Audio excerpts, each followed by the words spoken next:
Oi, pessoal, tudo bem? Estamos de volta aqui com o Prosa com o Bertaglia. E hoje nós temos um tema aí que é fantástico. Para mim, é um tema importantíssimo, já que a gente fala muito, nós falamos muito sobre educar para transformar, com a educação vem a transformação. Nós vamos falar sobre estudante protagonista, fundamental para a formação do futuro profissional. Nossa, que título fantástico, mas é fantástico mesmo. Por quê? Existe uma ideia tradicional de que o conhecimento, ele é fundamentado e centrado no professor. E algumas ideias de criação de novos modelos, de questionamentos de aprendizados, têm levado a uma abertura em termos de discussões para que a gente repense um pouco a forma de educar, repense um pouco a educação. E essa forma é fantástica, e eu penso que sempre deveria ter sido assim. Ou seja, por quê?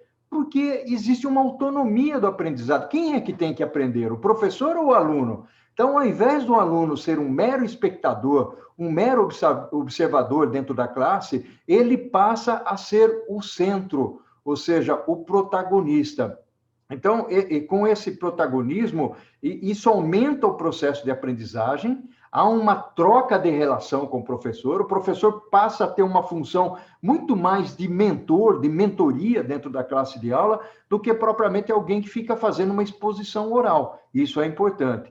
E esse modelo ainda é um modelo que precisa ser trabalhado. E nós estamos, logicamente, tudo tem uma transição, e nós estamos num processo transitório em vários países do mundo, inclusive no Brasil, né? E nós temos uma cultura muito arraigada em modelos antigos, e esses modelos, logicamente, precisam ser retrabalhados, mudança de perfis. Nós vamos falar, inclusive, com um professor que conhece muito esse assunto, qual seria o perfil do professor para atuar nesse novo modelo onde o aluno é o protagonista, né? E sobre esse tema, não gostaria de me alongar muito mais, eu queria conversar com o amigo e o professor Júlio César Passos.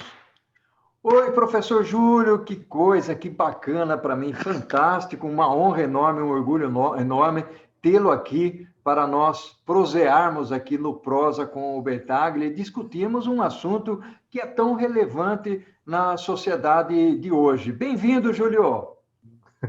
Obrigado, professor Bertaglia. Para mim é uma honra, né? A gente já vinha conversando, estar aqui com um dos mentores, né, da minha época de graduação, né? Não querendo ser, como é que fala, ofensivo com esse comentário, né? Você fala assim, meu Deus, não fala que eu fui seu professor, né? As pessoas têm esse problema, né? Às vezes quando eu encontro meus professores por aí, né? Mas é um professor aí que é referência para mim, onde eu utilizei muito os livros, né, para TCC, trabalhos de escola, na minha graduação em logística. Então, para mim é uma honra estar aqui dividindo esse espaço também, contribuindo com a disseminação do conhecimento, professor. Muito obrigado, viu? Puxa, Júlio, que bacana. Para mim é uma honra. Eu acho que nós temos alguns valores que são muito comuns, né? Eu sempre costumo dizer ao infinito e além, que a força esteja contigo, o que fazemos em vida pereniza na eternidade, ou pelo menos ecoa na eternidade.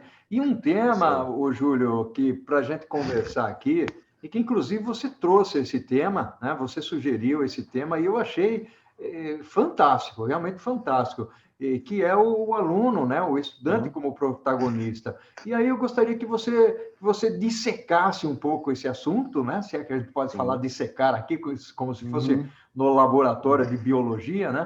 Como implantar o modelo do protagonismo, Júlio, considerando o papel do professor e do aluno? Como é que você enxerga isso? Olha, professor, na verdade, assim, essa coisa da prática, né, do pensar com as mãos, né, o professor Orlando Fontes fala muito disso, né, de que existem alguns cursos, né, espalhados pelo Brasil, que o aluno, ele pensa com a mão, né, então ele, a cultura maker, né, que nós temos hoje aí, né, permeada aí no sistema educacional agora, com as metodologias ativas de aprendizagem, mas realmente, professor, a gente reinventar essa sala de aula, né, a gente vê que nós temos smartphones, temos computadores, a gente está utilizando uma tecnologia aqui que está dando todo o suporte para a gente poder fazer esse evento online, para que esse conhecimento chegue até para fora dos limites aí até do Brasil, né, para chegar.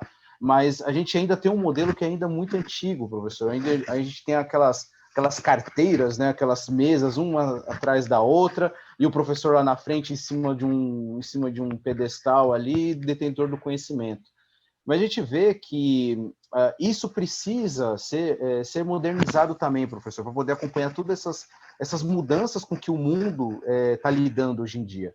Tá? Então, existe uma necessidade muito grande disso, e o próprio mercado de trabalho exige isso dos nossos alunos, né? Eu, como experiência de carreira acadêmica, dou aula na graduação e na pós, então dá para perceber que as empresas estão exigindo cada vez mais profissionais que realmente, com linguajar comum, saiba se virar. Então, eu vou te dar um cargo de analista, mesmo que seja júnior, e eu preciso que você resolva problemas para mim no dia a dia. Tá? Então, diante disso, e até para a vida pessoal também, professor, o protagonismo do aluno precisa estar mais aflorado para que o processo de ensino-aprendizagem seja mais eficiente e o aluno ele seja moldado para a vida mesmo, né? Então, essa é a ideia que nós temos de realmente reconfigurar essa sala de aula para que o aluno possa ser aí realmente o protagonista da sua carreira. Que bacana, é essencial isso, Júlio. Eu me lembro que eu comecei a fazer isso, a questão de uns... Eu dou aula já faz pelo menos... Nossa, se eu falar que o pessoal vai adivinhar a minha idade, mas acho que todo mundo já sabe que eu tenho 64 anos, né? Mas dou aula há pelo menos uns 30, Júlio. Né? E chegou um momento em que eu entendi que precisava realmente mudar um pouco isso. E por isso que eu acho bacana essa ideia de você trazer esse tema para discutir. E aí o que eu falava para o aluno é o seguinte: você vai trazer um assunto que você vai debater durante a aula, depois nós vamos ter dinâmicas de grupo, nós vamos ter apresentações, quer dizer, você vai ser o foco. Num primeiro momento, nas primeiras aulas, o aluno fica um pouco confuso, será que eu vou conseguir fazer isso? Né? Ou seja, ele se questiona ou questiona a sua capacidade. Mas depois a gente entende que esse estímulo, né, faz com que ele seja criativo. E isso é muito bacana. Agora, o ponto aqui, Júlio, como é que a gente trabalha? Porque esse é o grande problema, né? Como é que trabalha o material didático? Né? Como é que a gente prepara o aluno? Qual a sua experiência nesse sentido aí? Né? Porque o professor ele muda um pouco o enfoque, passa a ser um sujeito que é uma máquina, ele vai abrir os caminhos, não é isso?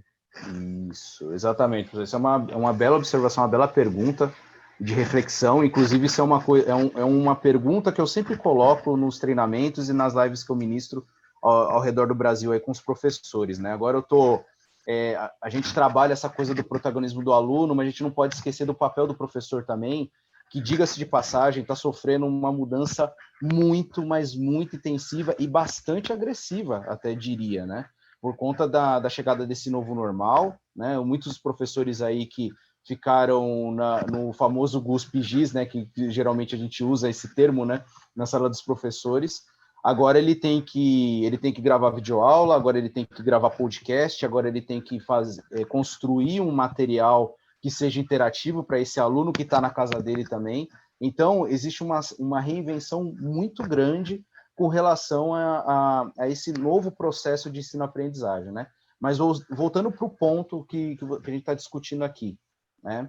O que eu acredito, que eu vejo também, a gente está aprendendo a cada dia, a cada live, a cada reunião, a cada treinamento que a gente ministra, a cada sala de aula que a gente entra e sai de uma disciplina, o que fica muito claro é que o professor realmente ele precisa abrir a mente dele, né? Ele precisa realmente fazer benchmark o tempo todo, né? Ver modelos do que está sendo aplicado às vezes em outras instituições de ensino e tentar trazer, adequando a realidade dele para esses alunos com que ele está tendo contato. Tá? Então, assim, o como fazer isso, né? O que eu sempre dou de dicas para os professores: estejam com a mente aberta para poder mudar o que você faz. Não é uma mudança fácil, tá, professor? É muito difícil, porque o professor ele já está naquele processo há muitos anos. Muitos, infelizmente, às vezes, não a maioria, mas alguns acabam jogando a toalha com relação a isso, porque realmente remodela tudo. mas eu sempre dou de dica, e assim, tentar fazer o mais simples no começo, né, para tornar esse aluno protagonista. Então, tenta entender um pouquinho, conversar com o aluno, ver qual que é a necessidade daquela turma específica, tenta fazer uma pesquisa inicial, colocar ali um questionário eletrônico para os alunos responderem ali, e para que eles possam colocar a expectativa deles com relação à disciplina que ele vai ser ministrada, para que esse professor ele tente, dentro dos recursos que ele tem, trazer alguma coisa que vá atender aquela necessidade daquela turma.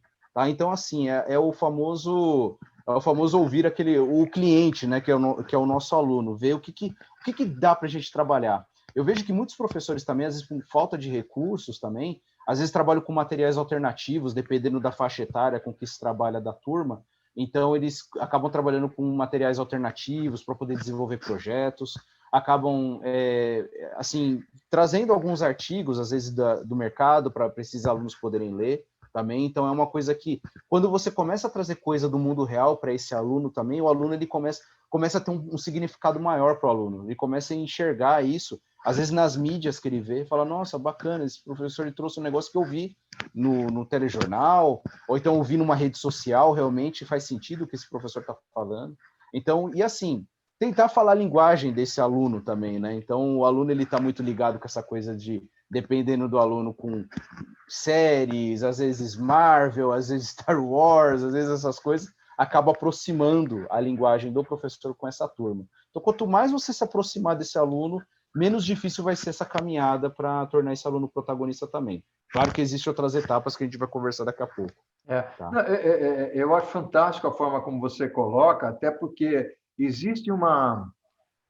Eu gostaria de dizer da seguinte forma: existe uma responsabilidade muito grande para fazer com que o aluno aprenda, né? Ou seja, é o que você falou, a história do giz e do cuspe, né? Ou seja, ou você fica escrevendo na lousa ou você fica só falando. E aí, você não sabe se o aluno está entendendo, né? E volta para a história do Orlando Fontes, né? Que o cérebro está nas mãos, né? O sujeito mais escreve do que pensa. E aí, o professor Júlio, o que eu queria perguntar é o seguinte: como é que você enxerga a participação efetiva do aluno, mas na vida real? Ele aceita o papel? Porque uma coisa é você aceitar o papel do protagonista, e outra é você... eu vou aceitar o papel secundário, eu vou sentar lá no fundão. Né? Então, como é que fica isso? Exato, legal. Eu vou aproveitar essa sua pergunta para falar uma frase, eu até anotei aqui para não esquecer de comentar, né? Quando a gente trabalha com metodologias ativas de aprendizagem, que o aluno se torna esse protagonista aí no processo, a pergunta que vem, principalmente o pessoal do fundão, tá? Professor, quando é que o senhor vai dar aula? Então vem essa pergunta, geralmente, né? Por quê? Porque a gente deixa de ter aquele modelo tradicional em que eu abro um slide lá, uns 90 slides, passo 90 slides, e o cara que está lá no fundo, igual você comentou, está lá às vezes dormindo, ou está no celular, ou está, enfim. Então, assim, mas respondendo a sua pergunta, como que você faz isso? E isso gera muito desconforto, professor, gera muito desconforto, às vezes gera até reclamações junto às coordenações dos cursos, né? Porque você inverte isso. Em vez de você pegar e abrir a disciplina, você pode até abrir com o conceito, por exemplo, de logística. Logística procede planejar, lá. Beleza, acabou aí. A sua aula acabou aí. Agora você pega e fala para o aluno pegar o celular do bolso dele, esse cara do fundo mesmo, fala assim, agora você vai pesquisar aí as principais operações logísticas que existem no Brasil. Ué, como assim, professor? Você vai... Sim, e vocês têm 20 minutos para fazer isso. Isso gera um desconforto absurdo, e aí vai de encontro a isso que você está falando, que o cara, às vezes ele fala assim, putz, mas eu não quero ser o protagonista, Daniel, eu quero, professor, passa aí os slides, meu, entendeu? Até 10 horas e aí eu vou embora para minha casa. Não, não vai acontecer isso. Então, e algumas turmas que a gente entra, alguns alunos, eles se coçam, assim, falam, meu, caramba, eu vou ter que pensar, eu vou ter que pesquisar, eu vou ter que discutir com o meu colega aqui.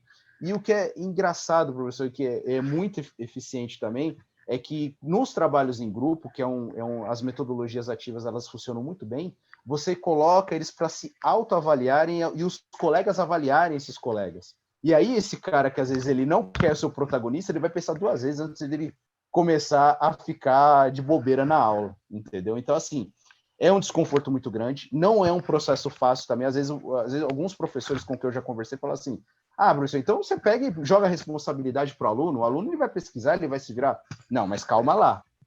Tudo bem, igual você falou, professor, é uma responsabilidade e é um contrato mútuo ali de confiança também, e você é responsável por orientar esse aluno dentro da disciplina ou da temática tratada ali da aula e corrigir os percursos que não forem corretos com relação a essas pesquisas, a esse comportamento do aluno, tá? Então, existe aí como é que fala? Um compartilhamento de responsabilidades, tanto para o aluno quanto para o professor, tá?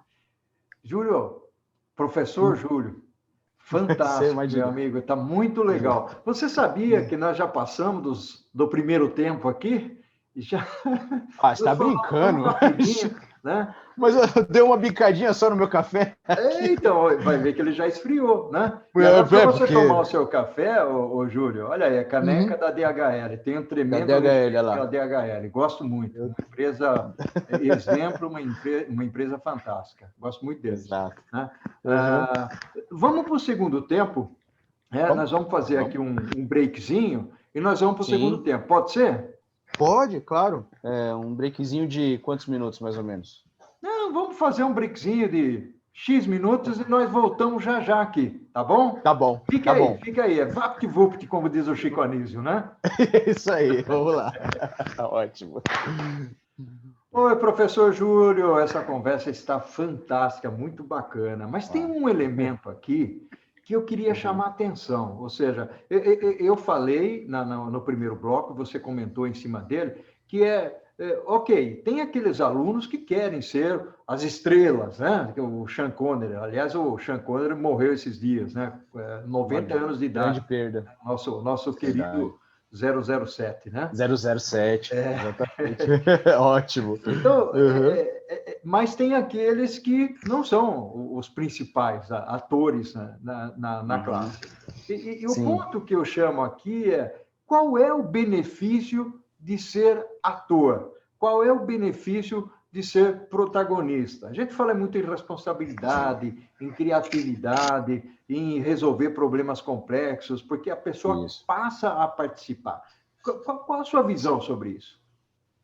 Olha, professor Bertaglia, o que é legal, assim, a gente tem colhido alguns frutos aí, a gente sabe que não é, assim, a maioria da turma, né?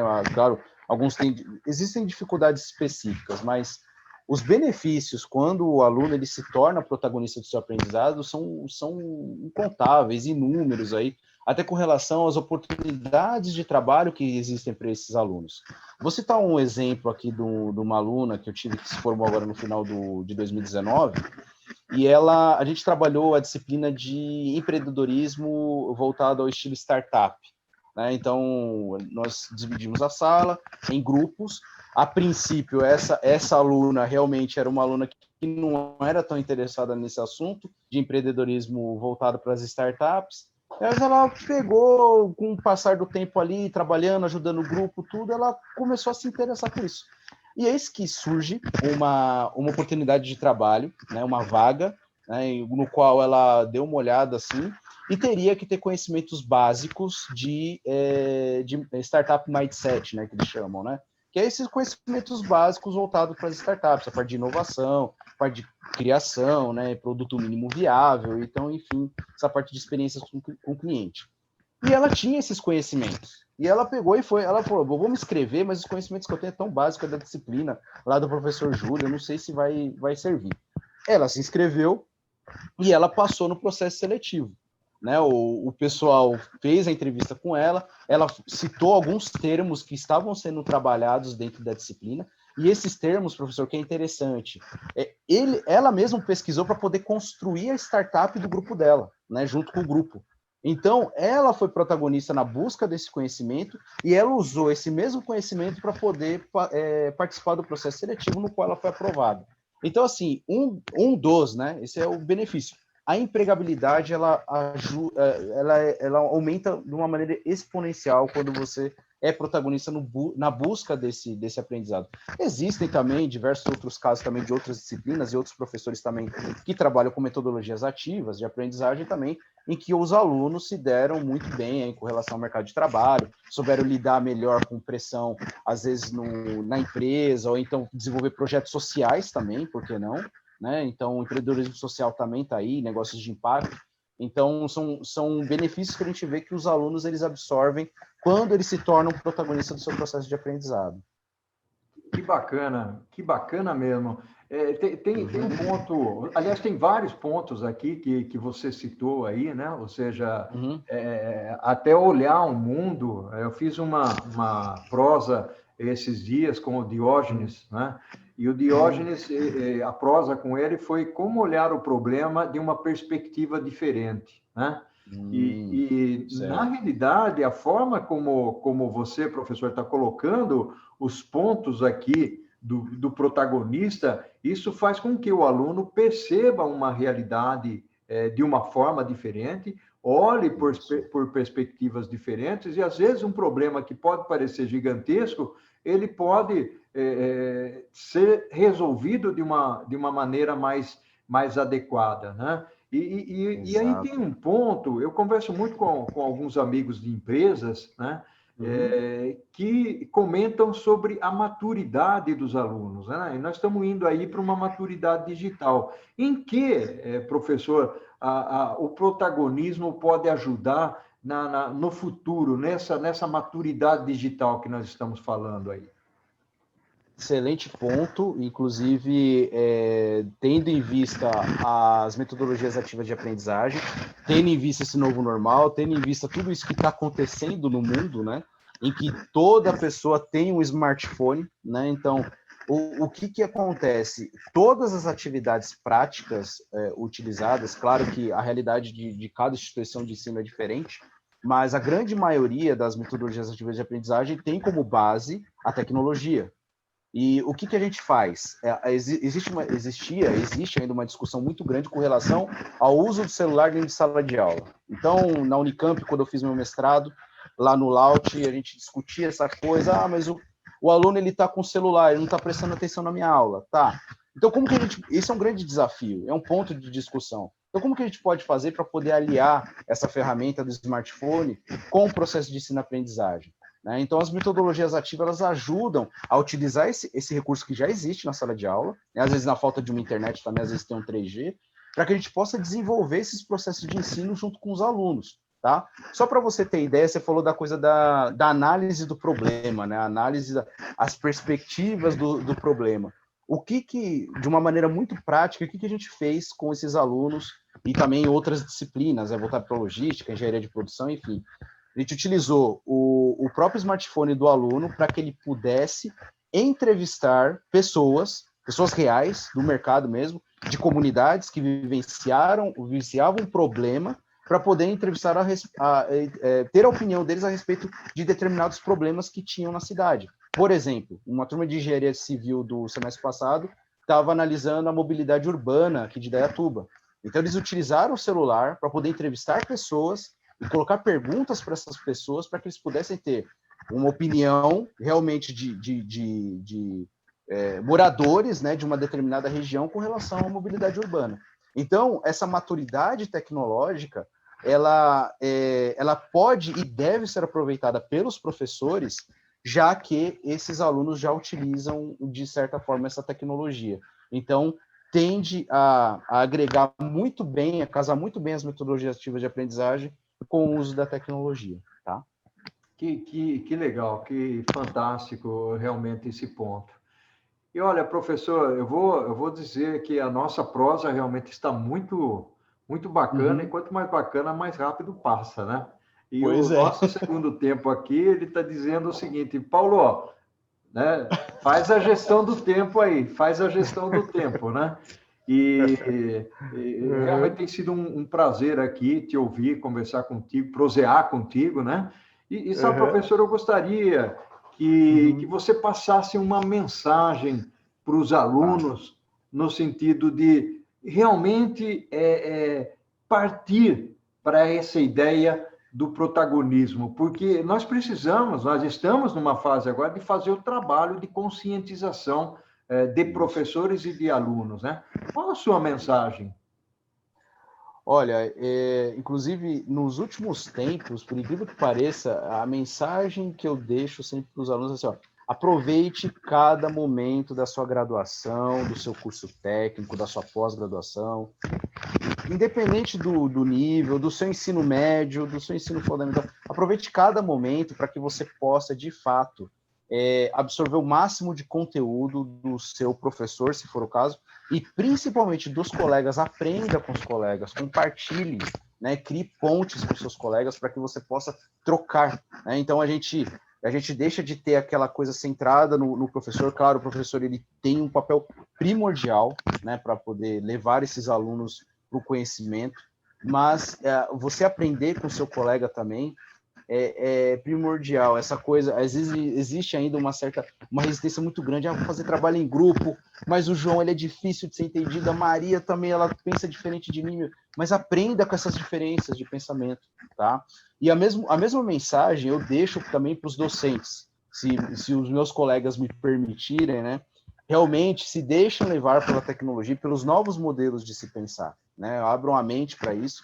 Eu sei que é complicado, não é fácil você dar aula em home office, né? Porque é o cachorro que late, é o filho, é a esposa, é tudo ali junto, mas eu tenho plena certeza que se a gente abrir a mente para essas novas metodologias, tecnologias, a gente vai realmente colher belos frutos aí e vai ajudar ainda mais aí o nosso principal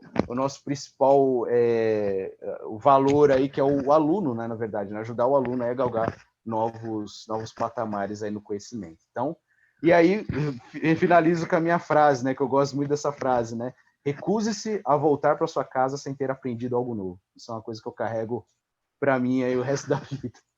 Que bacana, que legal. Uma conversa extremamente inspiradora, posso dizer isso, né? E que as pessoas aproveitem, né? Ou seja, como professor responsável, né, que somos, e aqui eu estou entendendo esse valor que você busca comunicar, e essa sua frase, né, de recusar-se a voltar para casa sem aprender alguma coisa, ou seja, é um sinônimo, né, de que você tem a responsabilidade, né, e a vontade de ensinar. Você não está ali simplesmente por financeiro, ou seja, você abraça uma causa. E assim deve ser os professores. Abracem a causa, mas os alunos também têm que abraçar a causa. Eu acredito que daí as coisas ficam mais fáceis, né, professor? Sim. Tem um livro que chama, um livro bastante antiguinho, né, que é o Monge Executivo, que é conhecido por todo mundo aí, né? E lá o Frei lá, né, esqueci o nome do principal, o ator principal lá, mas ele fala, vocês vão ver que nós conversamos e aprendendo, todos nós juntos, a gente vai aprender muito mais do que se eu ficasse aqui somente citando as coisas para vocês. Então, o conhecimento tem que se construir a quatro mãos, professor. Não é somente do professor, é quatro mãos. Então, é um aluno que traz uma experiência, é outro que traz uma vivência, é outro que comenta uma coisa que apareceu, que estava ali, que ela vivenciou na família ou na empresa. Então, isso é muito legal, porque deixa muito mais rico, né? Então, eu sempre inicio a disciplina falando assim, gente, isso aqui não é um monólogo, eu sempre vou jogar perguntas para vocês, conversem, tragam. Viu alguma matéria legal? Traz para a gente, né? Então, vamos comentar. São cases da vida. A gente precisa comentar sobre isso, né, professor? Então, é uma coisa muito legal por conta disso. É uma construção a quatro mãos. Uau, que fantástico. Muito legal, muito bacana. Uma prosa bastante inspiradora. Professor, eu chego ao final aqui, professor Júlio, dizendo que há um valor agregado muito grande para as pessoas que assistem, né? E eu finalizo, né, com a velha frase do ao infinito e além, né? E o que fazemos em vida ecoa na eternidade, né? E um forte abraço, tudo de bom, tá? Minha gratidão pela sua participação aqui no Prosa. Muito obrigado, professor. Conte comigo. Obrigado mesmo. Um grande abraço. Abração.